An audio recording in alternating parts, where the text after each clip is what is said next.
Hi all. Right, welcome back to Combat Commander. Using the CC bot created by James Watton UK. It seems he's got his own.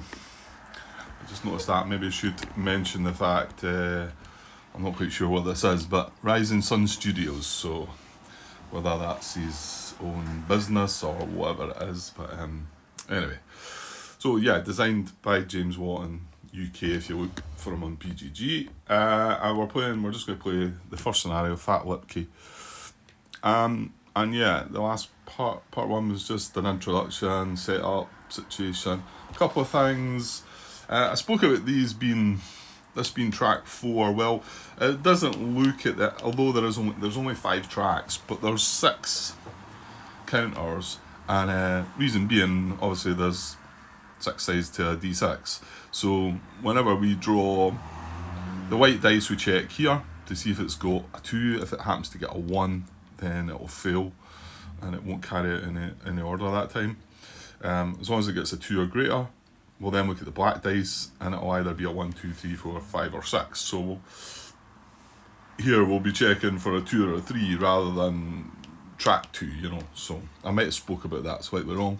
Another thing I noticed was this display has, I'm sure it has it on the main one as well. This is the one that Kevin had altered slightly, but it tells you the hand size and the discard on this little bit here. And I think that player aid is going to be quite useful as well. It's probably going to have all the important things there. What else? I've put this chart, the action chart, in there. I'd like to have switched over for there, but it means that's going to be. I could do it. I think this would be better in there. We're not maybe going to look at this so much. Means I'm going to have to mess things about here because I've got plexi down, obviously, so I need to move this and then move all these counters back to where they should be. I do think that would be better though, Grant, because then we can have this chart up in this corner up here, and I can get in there and I can zoom in a little bit to it and see. I mean, yes, I can do that with that there, but I think we're going to be looking at this more, so if it was along with that. So let me do that. Right, so there we go. I think that's a bit better. Like I say, I think these are the 2 more important things to be looking at. I'm going to have to move some stuff about up here, but hopefully it won't. Well, you know what? The one thing that is going to bother me is this attack total, because you're meant to. That's to keep an idea of your attack. What would be a better idea is having a D20. Now sometimes it can go over 20 though, can it? Yeah. Because I'm not going to stretch up there and put that up there all the time because of where I've placed this. I don't mind coming up here and moving the VPs, moving the time counter, putting the casualty up there, etc. Also, while I remember, as I looked in the rulebook, I don't know if that's focused on or very well or not. That says times 5 equals 2 VPs. I think that actually means every one of the objectives is worth 2 VPs. I will double check that before we get started. I think that's what that one means, so that's a wee bit better than I thought, because I thought it was you had to have them all for 2 VP. I think the one that does that, it just says all on it. So yeah, I was just double checking it's 1941, because I had to move everything off the track there. Allies are line 3, yeah, and Axis are line 2 orders. They're sudden death, yeah, the time is on 2 space, the sudden death's on 7. Their German surrender value is 5, Russian surrender value is 7, VP star is 0. Yeah, that's good, okay. And then like I say, well, it means I can zoom in on that a bit better and we can see what's what. Right, so let's get things kicked off then. So, looking at this set of rules, special rules, we've got the setup. I've done all that. After players draw their opening hands, the allied player will take the first turn unless the Axis player chooses to pass control of the initiative card to the allied player, in which case the Axis player will go first instead. Well, the bot's the Axis player, and it did say it wanted to hang on the initiative card as best it can, so I don't think we're going to pass it over. So it is going to be the allied to play first. And their hand is, looking up there again. So for recon, they've both got a hand size of 5. The Russian discard is 3. The German discard would be 6, but the bot doesn't use that to do anything with that. So that's fine. So will we draw our hand? Yeah. So I'm going to draw our 5 starting cards for the allies. So 1, 2, 3, 4, 5. Right, I'll lay these out and we'll have a look at what we've got. Right, there's my starting hat. I think I'm getting a little glare for the lights above them. Well, probably don't need them on actually. Not in the daylight anyway. That's going to be slightly annoying if that's where I'm going to have things, like when it gets darker. Anyway. Right, there's my hand. So, it looks pretty good to me. I'm just looking at the orders up top, obviously. 2 fire cards, 1 move card. A route in this command confusion, which doesn't do anything. However, I suppose you do need to check the actions as well. We've got hand grenades on that one, which goes well with the fire card. Light wounds when about to break. Replace a matching team. So I suppose if you're going to lose a complete unit, then it's worthwhile doing. You're going to lose a VP, but this is crossfire. Add 2 when firing a moving target. So these 2, possibly not going to use them for orders, but looks like they'd be quite good for actions. And then the move card. Well, this is one of the light wounds, but I think we're probably going to use that to move. And the 2 fire cards, the actions are: play when a Russian unit survives the melee, gain 2 victory points. Play at the beginning of melee, your opponent must... Oh, that's an ambush card, yeah. Okay, yeah, I kind of think we'll be using the move card. We'll possibly be doing some firing with maybe both of them. So that's that. Now the Germans are going to draw their hand, and I decided to play it the way that Kevin had played it. And although it says in the rules to pick the lower value of either orders or hand size, which orders is 2, hand size is 5, so it means only 2. But I like the way he looked at it. Draw 5. Any actions that we play, we discard one. We're going to discard one of the 5 cards, and that seems fairer. Like, I think, So we're going to do that. So we're just going to draw 5 off the top. I'm not going to look at these. 1, 2, 3, 5. And remember, the orders on these cards mean nothing. And while they're in the hand, any events and that nothing triggers from that. It's only triggers when it gets drawn off the actual fate deck. I mean, all we're going to be looking at here is the dice, and then that'll tell us what orders we do, and it'll also tell us if actions get triggered and the likes. And by me playing a card or putting some order or action may allow them to trigger an action as well.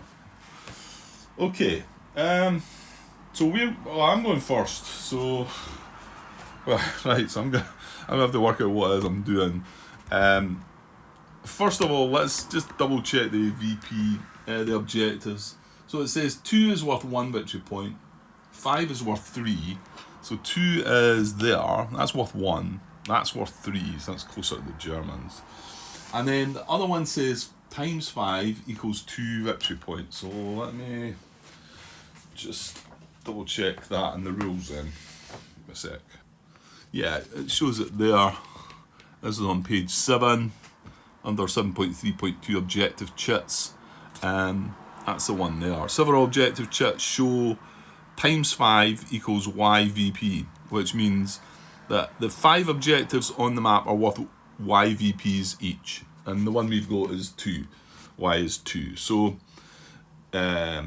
these values are cumulative with other objective chits. So if we control objective number 5, we would score 3 points for the one that says 3 points for that, and we will also score 2 for the one that says any of them get 2. Okay, so that's pretty good. suppose, I mean, the Germans have, looks like they've got easier access to these three. And now the Russians have more units, mind you, so that's something as well. We're both recon, so we're not trying to defend or attack. I think we're just trying to, I would still think we need to move and try and take objectives and whatever. Okay, so here goes. Like I say, I don't really know what, and don't look for any kind of fancy moves or that. You're not going to get any of that. I just hope to do it properly, by the rules, not make mistakes, and hopefully have a good time. That's what we're looking for. So am I going to do a move order? And there's nothing in range to, there's nothing in line of sight to fire.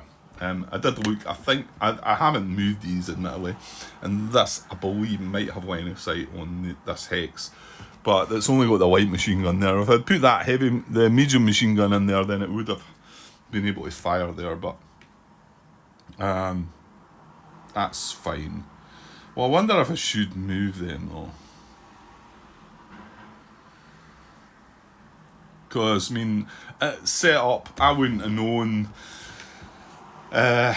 You both, in this scenario, it says you set up both at the same time. You're meant to like put some divider in between so you don't see, you don't see how the other player's setting up. But I mean, it's got to be round about that hex, and round about that hex is the same with the German ones. But I suppose it had to be in or adjacent to G10. So if I put these in here instead, it's not really causing, that means they are out of line of sight. That's probably a more sensible hex. And they can, if they move, they can go one onto there. And then I want to say they get an extra movement point for being on the road, or hang on. I've got to watch, I'm not going to mix this up with the other game that I'm playing right now, which is another tactical game, so some things might creep over from there, and I might need to double check something. Okay, yeah, let's start these guys there, because that seems more, it's not a huge big deal, but I probably should have done that. So do we want to move these? And I think so. I think I'm going to do a move order. So I think we're going to play this for move. Well, I don't need to leave that there. I mean, it's straight. That's all it does. Just, we're doing a move action. I'll put that in the discard pile. And so let's make sure we get this right. So I'm going to activate the leader. Is it leader, officer, whatever the term is? And now he's got a range of 2, and he gives 2. So does he give 2 extra? I want to say he gives 2 extra to only the guy that he's stacked with, but he can activate all of these to move, so they can all move. Yeah, so the leader gives out a +2 to all the stats, to its firepower, its range, its movement, and its morale of all friendly squads and teams only, as long as those units are in the same hex with the leader, even if the leader itself is not activated. So we could just be activating the unit rather than the leader and still benefit from the extra 2. So this movement is 4, right, it is 4, and it's like firepower, range, and then movement, isn't it? In the top right number's the morale, I think. Yeah, but we've also got to watch, this medium machine gun is causing a -2 in the movement here as well. So basically that -2 is cancelled out. So that's quite good, I suppose. That was quite sensible to stack him with the guy with the leader. That was just lucky, to be honest. Okay, so and I activate the leader, that's right, and he can activate everybody else, is that right? Yeah, that's right. So now, once we've activated these to move, remember we can play 3 different... Oh, yeah, that does make sense, moving that guy. Oh, mind you, I couldn't have moved the guy into position and then fired with that guy, because he's already had an action. Yeah, you can't do that. So I guess we're going to move on to take objective number 2, and maybe get some guys, and just come down to here and put some guys in the woods at either side. So if he's got 4 movement plus 2, but minus 2 because he's carrying machine gun. So he's got 4 movement. So one, yeah. Let's just check this road thing. That'll be, yeah. We just need the terrain. There's a terrain chart, isn't there? Yeah. So it's only considered moving on the road if it crossed the road, railway, trail, hex side as it entered the hex. Yeah. So moving from here to here is going to be down the road. Whereas moving from there to there is not considered going down the road. But the next one is a unit has +1 movement if it entered the road hex at any point during a move action. So we're going to get 1 extra movement point by moving from here to here. So let's say we're going to move this guy. We move him down there. That's 1 point. But because he's moved down the road, he's going to get a +1 now to his movement. So he had 4, so he's now got, well, he's got 5, but he's spent 1 moving down the road. I wonder if I should try and move these further then. I mean, I can't get down to this building, but in actual fact, that would be 1, 2, 3, 4, 5. You know, I could get here. That's been quite aggressive with the intent of hopefully moving. Remember, we've not got our move action in our hand, so the only way to do that would be to get a move action or an advance action, isn't it? They're the only two that I'm just wondering. I mean, taking this hex so early would be. I mean, we don't know what these are going to do because they probably. He's got a movement of 4 plus the 2, so that'd be 6. That'd be 1, 2, and then he'd get an extra 1 for moving down the road. So he'd have 5 left. And then he can actually move into that building, I think. So if he gets a move action, he can move into that building. I'm wondering then if I might just change my mind there and then come here, because these could possibly get down into this building. So that's 4 movement. Oh, he's got the medium machine gun as well again, and he's only getting an extra 1. That leader only gives 1, so it would be 4 minus 2 is 2 plus 1 is 3. So he's only got 3 movement to start. He'd get an extra 1 for moving down the road. So you'd have 4, 1, 2, 3, and then my guess is it's going to be at least 2 to move into the building. Yeah, it is. That's a bit of a bummer. I should maybe not have put that medium machine gun with that guy in front then.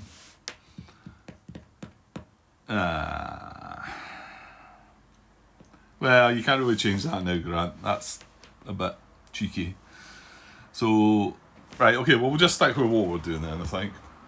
So I've moved him.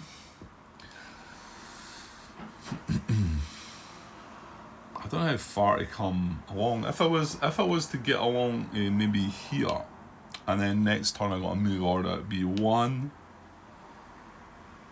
And then we wouldn't get the extra 1 because we wouldn't be moving through the road. So it'd be 1, 2, 3, 4 though. That would be fine. Now let's see if I can get that into that hex then.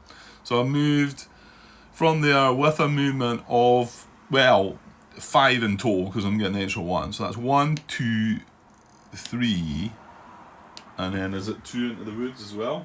It is. So 1, 2, 3, 4, 5.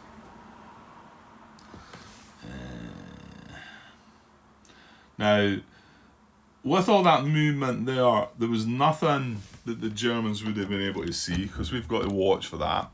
You can see that. Well, I'm saying that.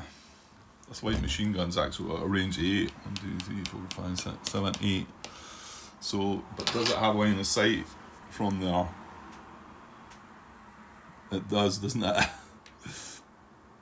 So it does have line of sight when that guy hits here. Does it there? No. It does there though. Well, hang on though. Is that little... See, this laser is probably... You really need a piece of string for this. Because it's really quite close, some of these, isn't it? See if I can keep my hand steady here. So from G10 here to D3.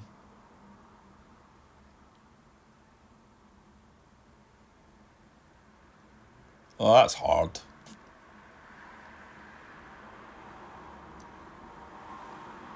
I actually think it is clipping the trees down here in F8 even as well.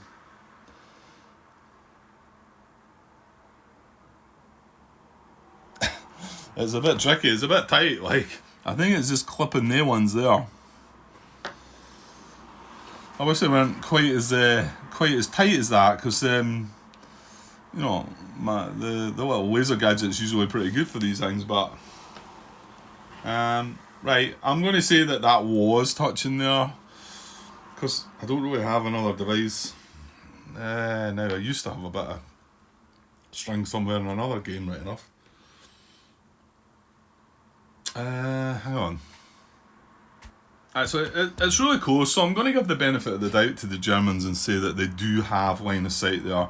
And this light machine gun would have a range of 8. 1, 2, 3, 4, 5, 6, 7, 8. So it's just in range of being able to opportunity fire on that hex there when this unit comes by. Just going back a little though to make sure. I mean, I need to have these on command. This guy's got a range of 2, so that should be fine. Yeah, I think we'll try and reach that guy there. So when he comes through that hex there, we need to check for opportunity fire, and that's where we need to look here. So it says, well, there's 2 things here actually. This is the one that's got 2. When I was reading through the rules, I was a little confused by this, but when the opponent plays a move or advance order, now we're playing a move order. However, the first one's actually not going to apply because the requirements are the scenario defender for these 2, and that's to place hidden mines or hidden wire. So if they were the defender, you must be able to play these cards if you're a defender, I'm guessing. But we're not. We're playing as recon, so that's not going to apply. However, the second one is opponent plays a move order, which we did. Now, there's only one selection here, so when we draw to see if it hits, it's definitely going to hit. I'm saying hit. If we were doing that first one there, right, and we drew the card, then the white dice would need to be better. Would need to be at least 3 or higher, right? And then the black dice would determine what order we were playing. If it was a 1 to 4, it'd be hidden wire. If it was a 5 to 6, it'd be hidden mines. And this was one little bit that I thought was a bit iffy, because, like, and see this one discarding cards, for instance. You've got to be the scenario defender to do the hidden unit. And so if you get a 1 to 4, it's no the scenario defender. So does that just mean you don't get it? I suppose it does. You would need to have got a 5 or 6 on the black dice to get the demolitions down. But with this one here, there's just a wee dash, because there's only the one thing that you can do, and that is op fire, right? And it says that the requirements for that are, if we can just stretch up there a little bit more, the requirements are a friendly unit within line of sight and range of moving unit. Friendly unit. That's probably...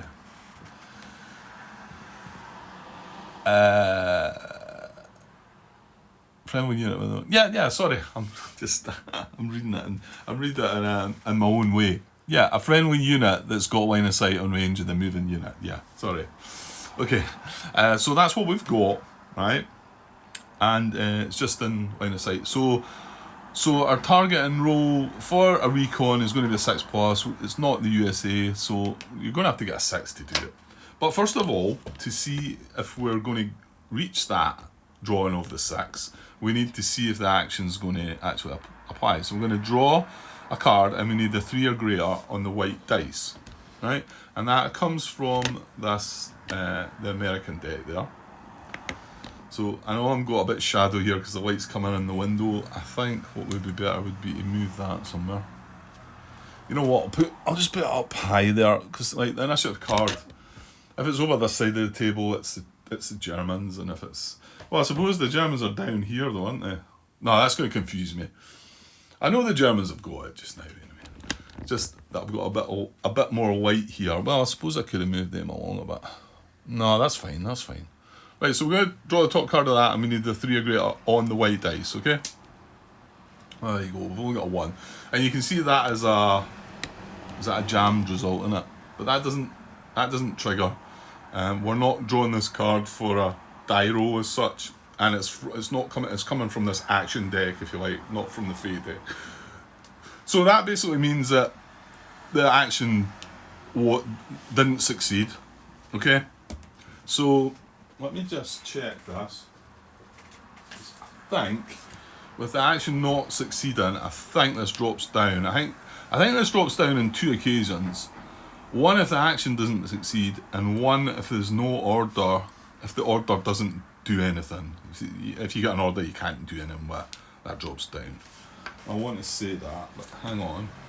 Yeah, there we are in here. So this is the solo bot rules, and Rule 7, performing actions, further down there. So, well, hang on. I suppose the whole point of this video is to show this system off. You've all seen Combat Commander probably, but maybe not seen quite so much of this, although, like I say, there is a couple of videos that do look at it. So when a trigger that is listed on the action table occurs, you must draw a card from the action deck. Ignore everything on the card except for the 2 dice. If the action deck runs out, shuffle the discarded cards, form a new action deck. Some triggers have a number before the trigger text. This number means that you should treat each trigger as separate checks and perform both if appropriate. And that's the one that does apply here. Well, would apply to us if we were Scenario Defender. That's the 1 and the 2 here, and they're going to trigger on a move order, or for that one an advance order. And that's the example that it gives. There.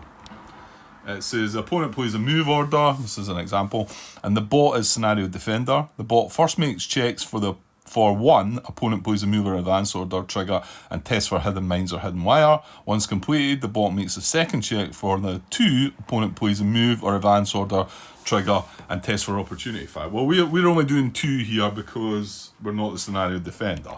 So we're carrying on.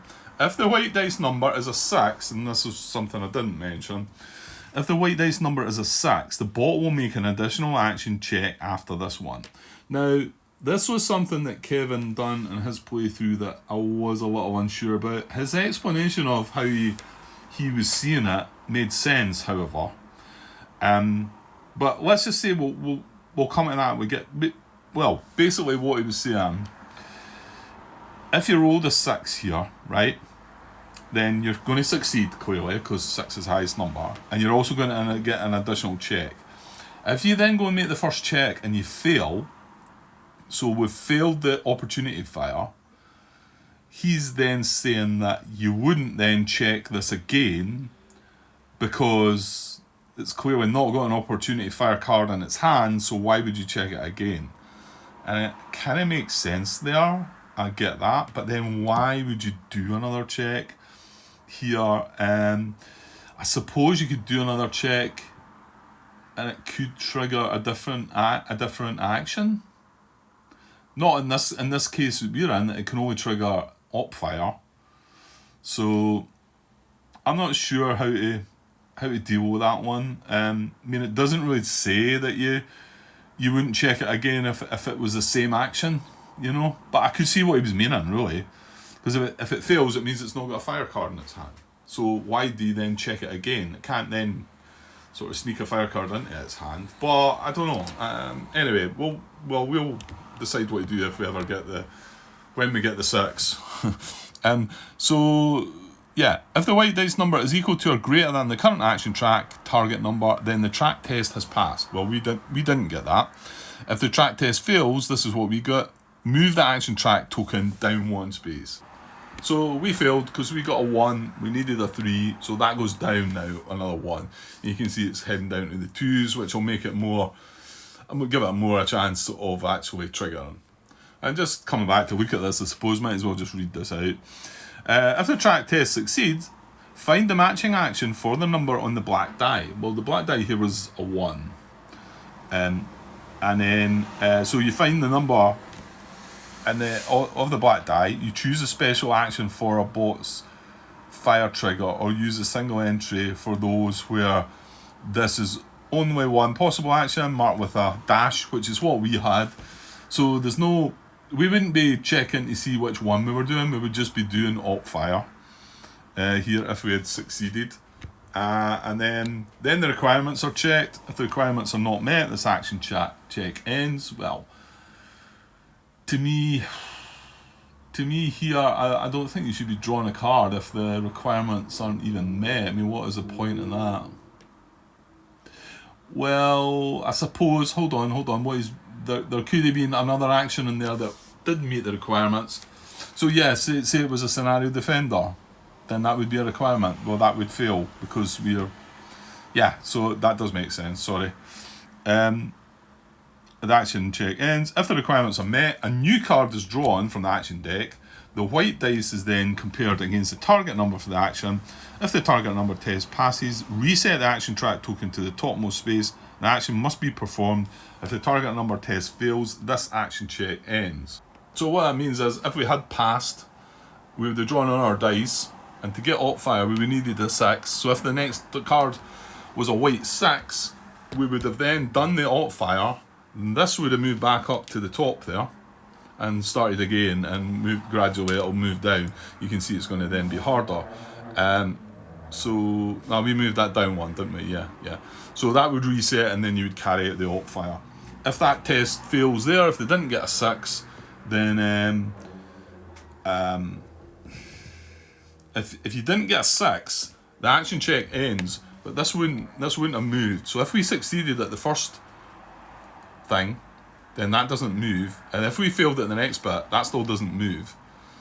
But because we failed at the first step, that drops down. Okay, right, so no op fire. So here's a bit, I suppose, that slightly confused me, or I'm a little unsure about, I suppose. I mean, they've just carried out an action there to check for op fire. So what happens if I move another unit in or through this hex? Do they check again? I mean, because if their op fire was successful at the moment, if I moved into that hex, they would automatically fire on me, wouldn't they? I think that just means that no, they can't then, they're not going to check again. However, this is where it varies a little bit. On the app, the digital version, it definitely says, I definitely remember them saying that you press for op fire with every movement. So, but here's the thing. If we've checked for op fire already, the cards are set. The bot's cards are set. But hold on a minute here. Does that necessarily mean he's not got a fire card in his hand? Could it mean that the bot just didn't want to fire at that time because we've done these checks?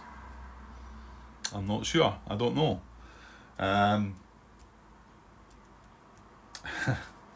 Yeah, I'm kind of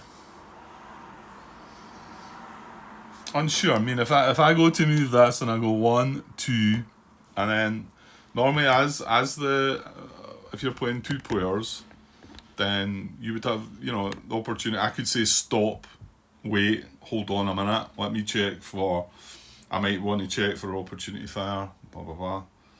But that's what the bot's done already. The test, although the test failed, is that not him just saying, I'm maybe not doing it? I don't know. I mean, because it does say, well, hold on, Grant. Hold on, yeah, it is clear, isn't it? It's clear because it's when the opponent plays a move order. So we've played a move order, something's came into line of sight, we've checked for this, and it's not happening, I think. But if it had triggered, then anything else that moves within line of sight, these guys, that light machine gun could op fire on it. I suppose playing as a 2-player, you're in the same boat as that. You then think, well, this is only hex that can actually hit, because it's the only one that's got line of sight and range on. So I'm assuming as a 2-player game, if he did op fire, then let's just say that didn't get hit. I'm assuming it can continue moving. It's then out of line of sight there, and it's out of line of sight there, I think. I'm saying that. I should maybe watch here. Here's another one. Yeah, I think that is in line of sight, isn't it? That one's quite clearer. Although it goes through that building hex, it doesn't clip that wee sort of shed at the side. So I think that would be okay as well. So it would be able to op fire there, and then when it moved into there, it would be able to op fire again on it. And then any other units that come through that hex or even ended in that hex, again you'd be able to op fire again at them, wouldn't you? I think that's how it works in the 2-player game. And I think that's what would have happened here if the op fire had been successful.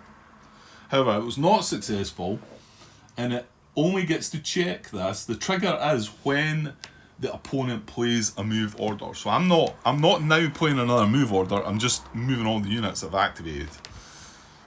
You know.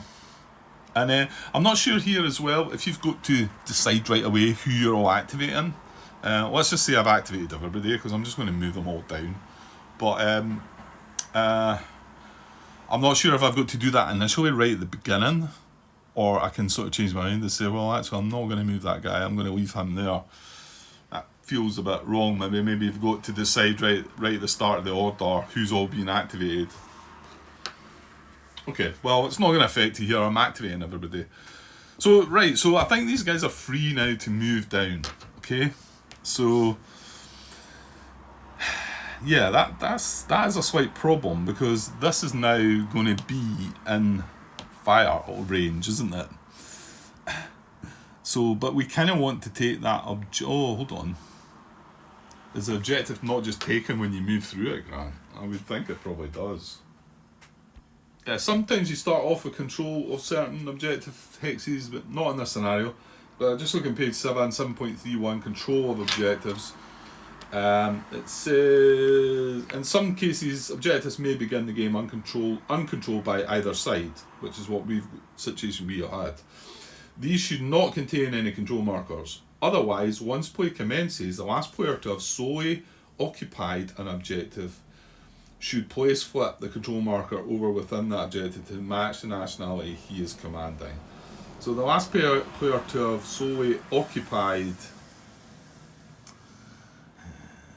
I'm assuming that means move through the hex.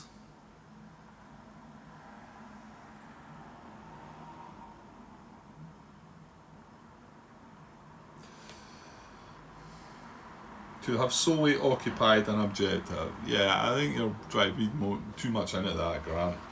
I suppose I'm trying to read it as it needs to be in the hex to be able to occupy it. Yeah, I don't think so. Yeah, that's fine. The control is when you come through it. I did go and look in BGG, and somebody had asked the question. Yeah, I suppose it's maybe just the way I'm wanting to read it, that it needs to still be occupied. It doesn't really. I think it's quite clear. I think that's the problem with me, is sometimes I try to read things differently. So we have taken control of that hex. Well, actually, we need a little control marker then, surely, don't we? Yeah. It's American. Okay, so I think we should put this in this hex. Now, it's just, well, I did read it. well, for two things. One in that thread was a reminder that if there's building, I don't think it applies in this map. And it tells you here where I was reading that, actually. I did read that in a... where are we? Yeah, building objectives. An objective located in a building hex is considered to be that entire building if it spans more than one hex. In such a case, every hex of that building must be devoid of enemy units in order for a player to take control of it. So yeah, I mean, if this building stretched into the two hexes, you would need to have both the hexes. You need to have been through both hexes, and there need to be no enemy units in it. I mean, although that's our control just now, if a German unit moves into that, obviously we lose control of that. And now the other thing is, for that number 2, it says it's worth 1 victory point. I think I scored that victory point right away.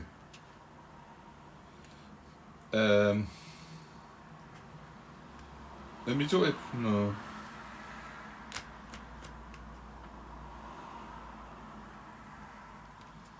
Right, hang on till I read this. Yeah, it is there. It's just in the next bit I was about to read. It's on page 7 as well. 7.3.3, open and secret objectives. Remember, because we're playing solo, all the objectives are open. So rather than read the secret bit,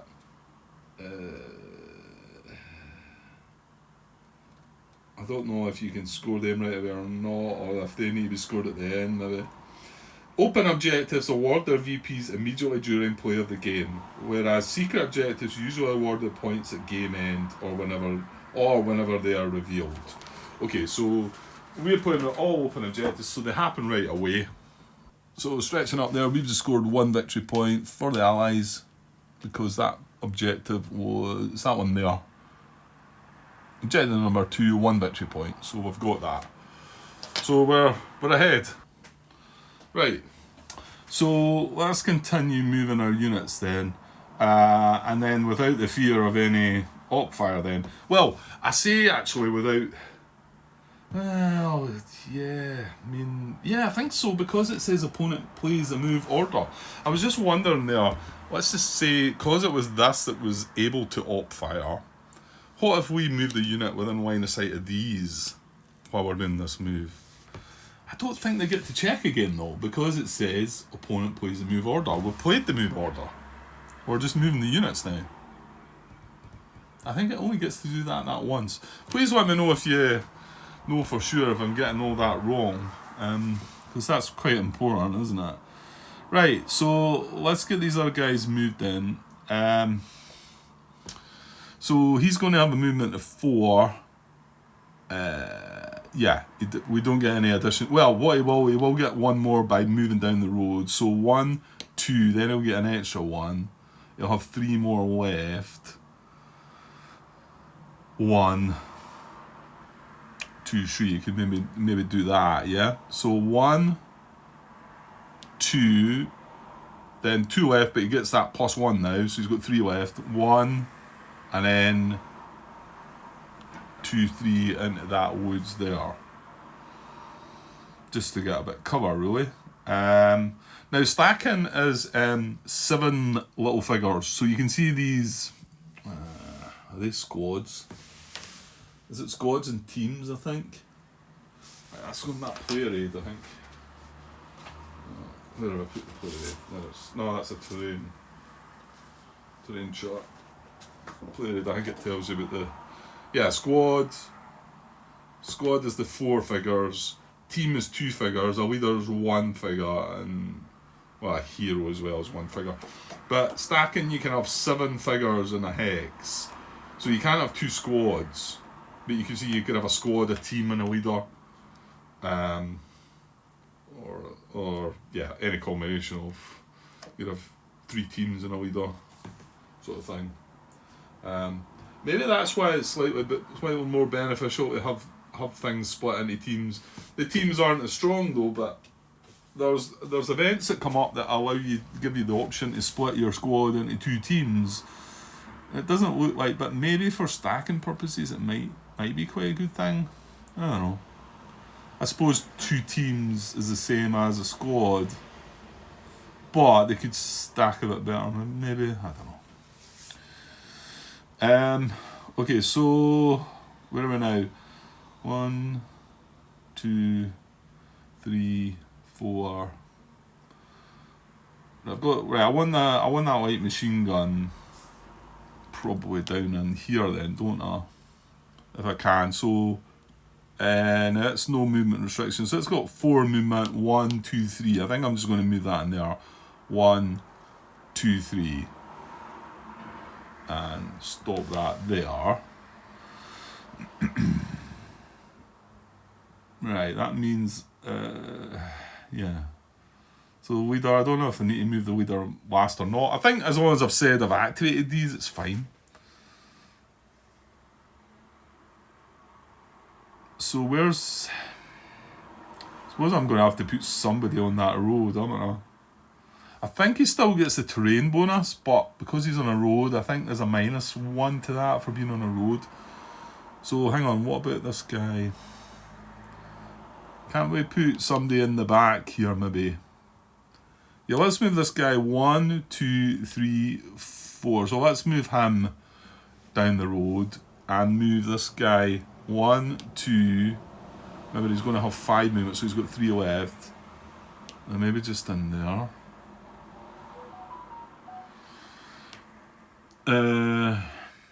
Yeah, I suppose I don't really want them out in the open, do I? So 1, 2, and then 3, 4 into there. And then we're going to move the leader. He's got 6 movement. He doesn't get a +2 though. But he's going to get 1 extra for going down the road, but that's fine. So 1, 2, I think I'm going to put him in there. Well, actually, well, not maybe better putting him at the back. Well, yeah, here's the thing. Yeah, see, he gets the bonus of who he's stacked with, isn't he? But I can't really put him there now because this is going to be out of range. So that was maybe a bit silly the way I've done that in the end. But I'm going to do daft things for sure. So maybe just put him there. He's in command range of everybody, but he's only going to give the extra 2 to that guy. That's fine. Okay, right, that's my move order complete, I think. Yeah, and I was just about to say, well, that was silly because we know we've got line of sight with that. Could I not put that machine gun into there and it's got range on that? But you can't. At least that's my understanding. I've activated all of these. They've all done something. I can't fire with them. I can't do any more with them until next turn. I think that's how this game works. Yeah, I guess I should be reading the general rules for an order. So, page 10, rule 014. 014.1 is activation.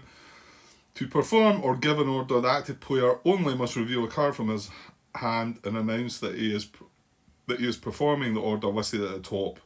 The card is then placed in the player's discard pile. Then if that particular order is one that activates something, he activates one player or friendly unit as appropriate for the order that has not yet been activated that turn to perform the order. Yeah. So these have all now been activated this turn. So yeah, that's why I might not have wanted to activate them all. Because if I had somebody I could fire with, I could now play my fire card and activate the unit to fire. But because these have all been activated, yeah. It says, if a leader is activated in this manner, it may in turn activate all, some, or none of the friendly non-leader units within its command radius to perform the same order, none of which can have been previously activated that turn. Yeah, it's straightforward, isn't it? All units to be activated for an order must be identified before the order is carried out. Well, there you go. Well, that answers your question from earlier on, Grant. So I needed to decide which units I was activating before I carried out the order. So that's quite important, I think. Okay, so all my guys have been activated. Well, I guess that means I probably can't do anything else, can I? Let's have a look. I'll put that lamp back up on top, so there's maybe a bit glare down it's just down the very bottom. That's annoying. You know what? I did feel like I could have moved the things up a bit, but now it's all under plexi. I'm kind of screwed with that. Could I move them further along? Does that get away from that? No, doesn't really. Well, I'm just going to have to persevere with that for now. I don't know if it's completely blocking off the card or not. It's that one there, isn't it? It's 4 little lights I've got above me. Right, I'll see if there's anything I can do. So this is a fire order card, but I can't activate anybody.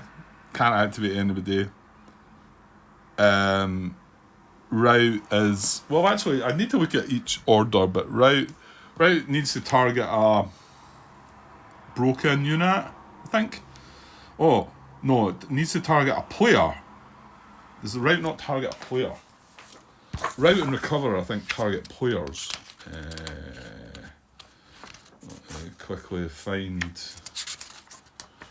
route, move, recover route. When a route is announced, that player selects a player to be activated. And if I look for recover, it'll probably tell me the same. When a recover order is announced, that player selects himself to be activated. Yeah, okay, yeah. So recover targets yourself, clearly. But route can target either player. And there are some times where it's maybe useful to route your own units, I think. But so route would need to target a player, but it would be provided the chosen player has at least one broken unit in play. Recover is the same, I think, provided he has at least one broken and or suppress unit in play. So the recover allows for suppression as well. So can't play that. And then command confusion is just nothing, isn't it? It's just a dud card in your hand. I don't know if it shows it up here or not. Artillery denied. Artillery request. There's command confusion. This card can't be played for an order. So there you go. It acts as a dud in your hand. So you've got to hope you've got a decent action on this card, it says. Which, yeah. Right, let's get quickly on and let's do at least one, because I'm up 51 minutes. Yeah, that's just how things go. Right, let's see if we can do something for the AI before we go. Right, so looking at the this. The bot's turn, there we go. So the bot's turn, when it's the bot's turn, if it has cards remaining in its hand, it will perform an order check for each of the cards in its hand until it either fails a check or has no more cards remaining in its hand. Well, that's where we're going to have to break that rule slightly. When it is happened, the bot ends its turn as described in section 8, because I've chose to do what Kevin done and draw the whole 5 cards. Its turn's going to end when we played 2 orders or it fails the check. That's when it's going to end, and then we'll top its hand up to 5 again. I feel like that does seem like a better thing to do. So, okay, so can I put that there? Maybe just about. So, kind of quickly going through that, because I suppose this is the bit that's maybe not being shown so much. Right, so to make an order check, you take a card from the bot's hand, turn it face up. Ignore everything in the card except for the 2 dice. Compare the white dice against the current number on the order checks track. If the white dice is equal to or greater than that number, the check passes. If it is lower than the target number, it fails. Right. So there's the bot's hand, and we're just going to... I drew the cards up. I drew them in order. That was the first card I drew. So 1, 2, 3, 4, 5, right? And I'm going to just keep piling them up in that order to keep things all tickety-boo. And then, so this is the orders check, so it needs a 2 or greater. So only a 1 is going to fail this. Let's hope we don't get that. So on the white dice, we're going to flip this card. Right, we've got a 5 on the white dice, right? So good. And remember, while we're checking these for this, no triggers go off or anything like that. So only when you're checking die rolls that triggers happen. I think, pretty sure that's right. It looks like they moved a little, maybe when I would put that card under. Okay, so we've got a success there. So we compare the white dice against the orders check. If the white dice is equal to or greater than the number, the check passes. So it's passed, right? If the check passes, move the order check token to the next space. The bot will now attempt to perform an order, go to section 6. So what that means is we move this along 1 to there. In this game, for the the Germans are always only going to be needing a 2 because they're only going to get 2 actions. But you can see if, let's just say they had access to like 4 actions, then it could be 1, 2, 3, 4, you know, and there could be a way up here. And it's going to be slightly harder for them to get, or let's just say 6 actions, it's going to be harder for them to get that, carry out that 6 action. So that's moved from there to there. And next time we check an order, we'll still just need a 2 or greater. If we succeed, then that resets, that's it, done its 2 orders, and that then resets back to there. Okay, so it should be there just now, Grant. Right. Okay, so, and then if the check fails, it will end its turn, discard the face-up card used in this order check, go to section 8. Now, when the check fails, does that not move? No, it doesn't. It doesn't. It's when it doesn't carry out an order. So now we're going to perform an order. Perform an order using the face-up card used for the order check, right, the one with the white 5 on it. Activate the order track with the matching token number found on the black dice. To activate the order track, discard the face-up card and move the number token 1 space to the right. If it's already at the end of the track, move it to the first space on that same track. After moving the token, execute the order found under the token. Right, so, hang on a sec. Right, sorry, I was on pause there for a bit. Right, where were we? I think we were performing an order, weren't we? Because we succeeded with the check. So we using the face-up card used for the order check, activate the order track with the matching token number found in the black dice. To activate, yeah, I think I've just been through this, haven't I? Sorry. To activate the order track, discard the face-up card, move the number token 1 space to the right. It's already at the end of the track, move it to the first space on the same track. After moving the token, execute the order found under the token. Right, so there was a card. So we've got a 3. So we're looking on the 3. It's not the 3 track. I think it maybe, does it say that? Yeah, you're moving the number token. So we're moving the number 3 1 hex to that side. You can see it's going to be a fire action. So that's what it's going to do. We can then discard this card. And yeah, after moving the token, execute the order found under the token. Right, let's just read on though.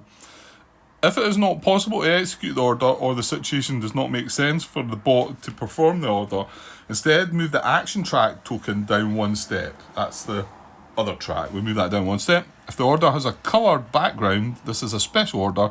Check the action table and locate the appropriate trigger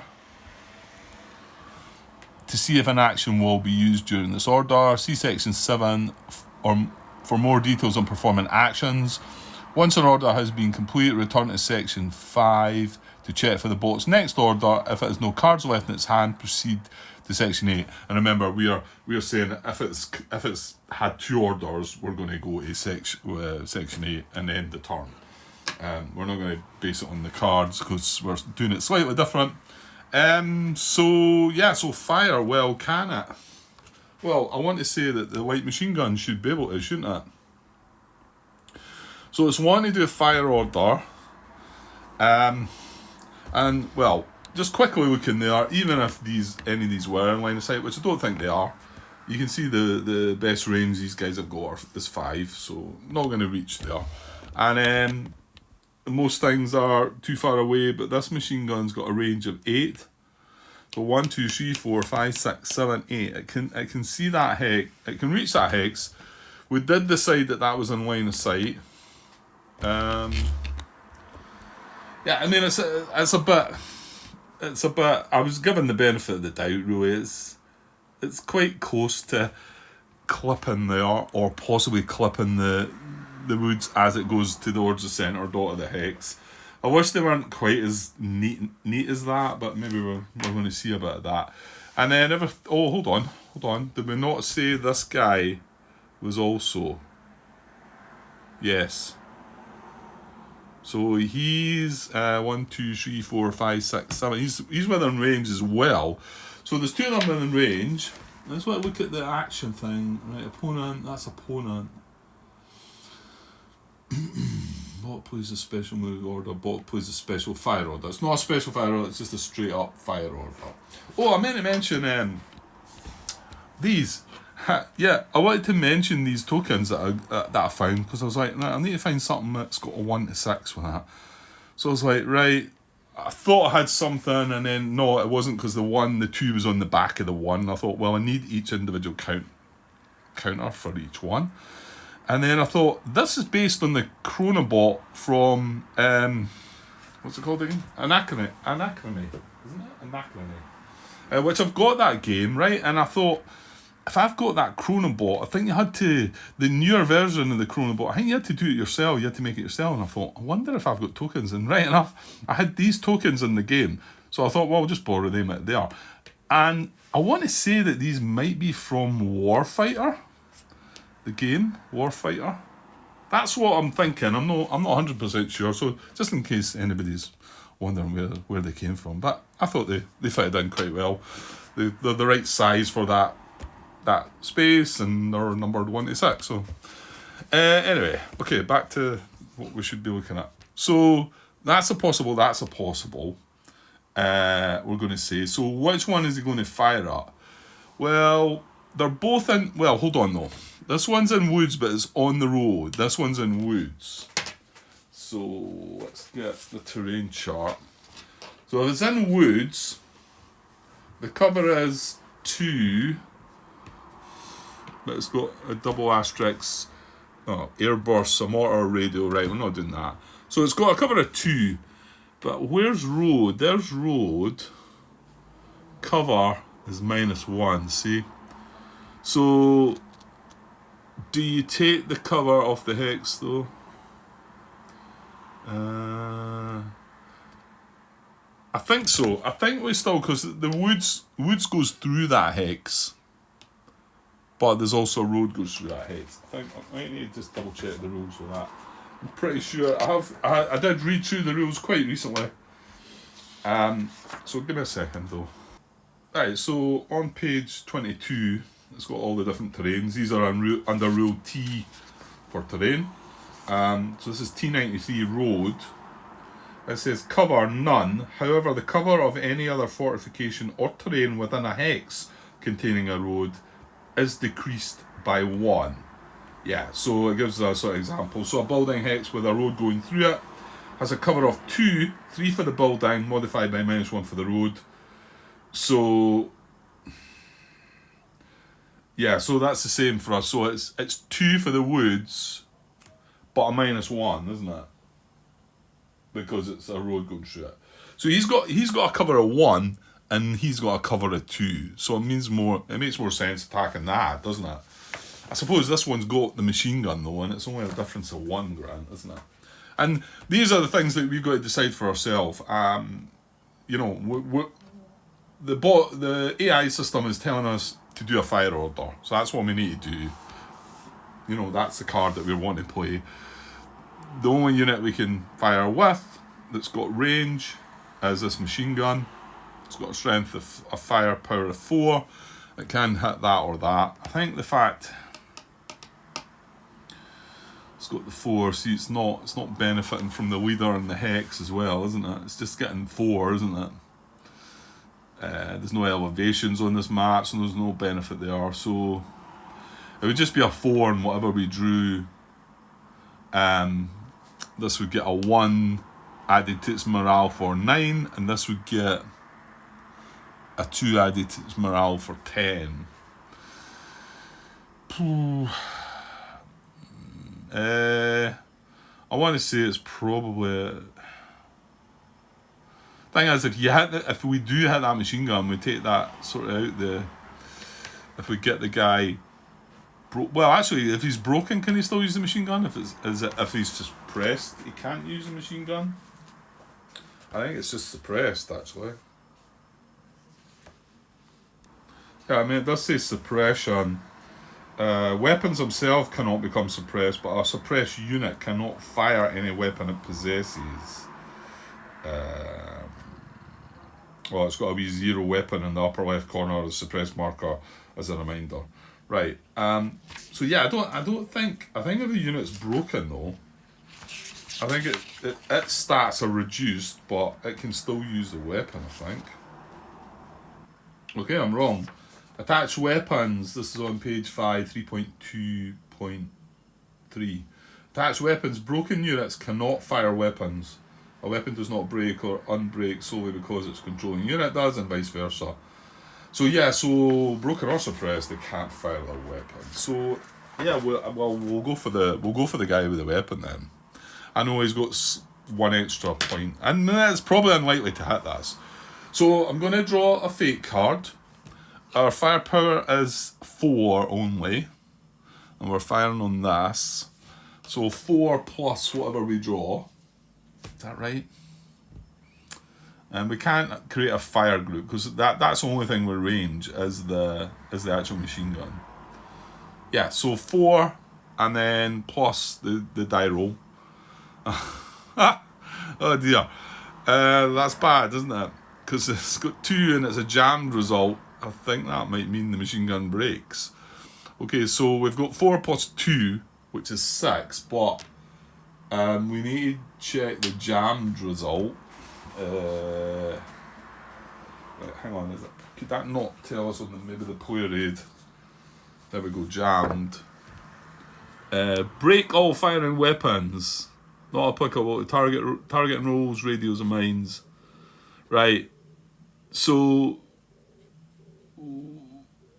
yeah, triggers must be completed in their entirety before the actual results of the die roll are implemented. The thing is, although the weapon's broken, the shot still goes ahead, albeit with 4 plus 2, which was the double 1. So this breaks. I flip this over. So I can't remember how it is that we've fixed this. I'll need to look at that as well. So on a 5 to 6, it's going to be fixed. On a 7 to 8, it's going to be eliminated. But the shot still goes ahead. It just means that the weapon's now jammed. Well, the weapon broke basically after the shot. So we've got a roll of 6, and he's going to clearly pass this because his defense is his morale is 8. Yeah, and he would only get the benefit from the leader if he was in his hex. So it's 8 morale, but plus 2 because he's in the hexes. So he's got a defense roll of 10. So we're gonna roll, but we still need to draw a card because it could trigger things. So we've got 10 plus another jammed result. Well, that doesn't affect him because he's not firing. So 10 plus 3 is 13. So he's fine. Yeah, no issues. And then the machine gun broke. Sadly. Okay, let's 100 an hour and 7 minutes. Oh, that's something else that we forgot to do actually. Oh, damn it. That would have been the card that I drew. I'm going to draw that because I feel... Oh, hang on, we drew a card already. What was the card we drew? No, that was the move card. We should have drawn this card because once we ended our turn. Is that right? Yeah, right. I know that's a bit crappy because this is the card that I just drew. So I'm going to draw back up to 5 when we ended our turn. Yeah, so we're going to have to draw another card for the defense roll there. It's not going to stop it, but it might still trigger something different, right? It was a 5, so it was a 4 plus a 5, which was 9. No, sorry, it was a 10 plus a 5, wasn't it? 15. Yeah, I need to watch that though. Yeah, just a wee bit too quick.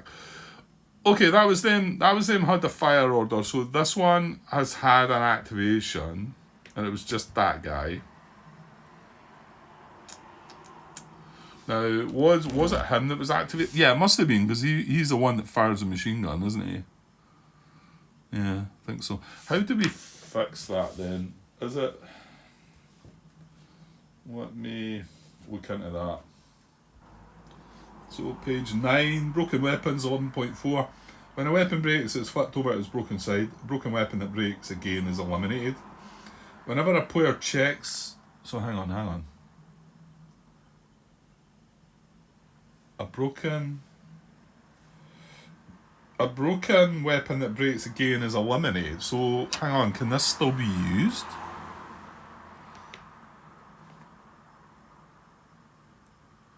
Right, I just assumed that it was broken, it couldn't be used.